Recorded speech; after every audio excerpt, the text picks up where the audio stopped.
vais lui dire, au fond, tu peux pas être faible face au président Poutine. C'est pas toi, c'est pas ta marque de fabrique. C'est pas ton intérêt. Comment ensuite être crédible face à la Chine si tu es faible face à Poutine?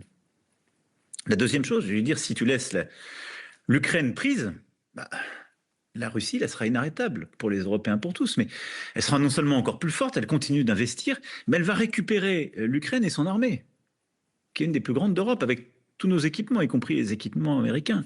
C'est une faute stratégique énorme. Et puis toi qui veux que l'Iran n'acquiert pas la bombe nucléaire, tu peux pas être faible avec quelqu'un qui est en train de l'aider à l'acquérir. Toi qui veux que la Chine ne vienne pas contester Taïwan et autres, comment expliquer que la Chine n'a pas le droit d'envahir Taïwan et que la Russie aurait le droit d'envahir l'Ukraine? C'est ça ce que je vais lui dire. Ça, je crois que c'est des arguments qui peuvent porter. Puis je vais lui dire aussi que c'est son intérêt de travailler avec les Européens dans ce moment. Parce que l'Europe a une capacité de croissance, un potentiel économique, de coopération avec les Américains. Donc voilà. Avant de donner la parole à Geoffroy, je vous ai vu sourire en voyant Emmanuel Macron. Vous l'avez suivi sur TikTok, sur Instagram? Non, ça me rappelle un voisin. C'est-à-dire aux Herbiers, il était fâché avec un de ses voisins qui passe avec sa charrette. Et après, il lui dit rien. Je lui dis, t'avais qu'à lui dire, si tu as des reproches à lui faire. Il me dit non, mais la prochaine fois, je le verrai. Et il va y dire, il va y dire, il va y dire, il va y dire, et puis il n'y a rien à y dire. Bon.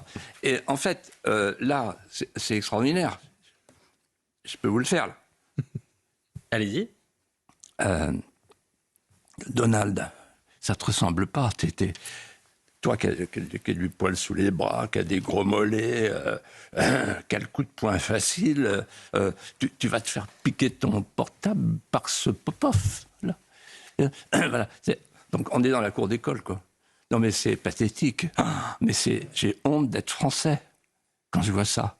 L'autre jour, il nous a fait le coup sur l'intelligence artificielle. On le voyait des gingandés appeler une société du climat et du genre, etc.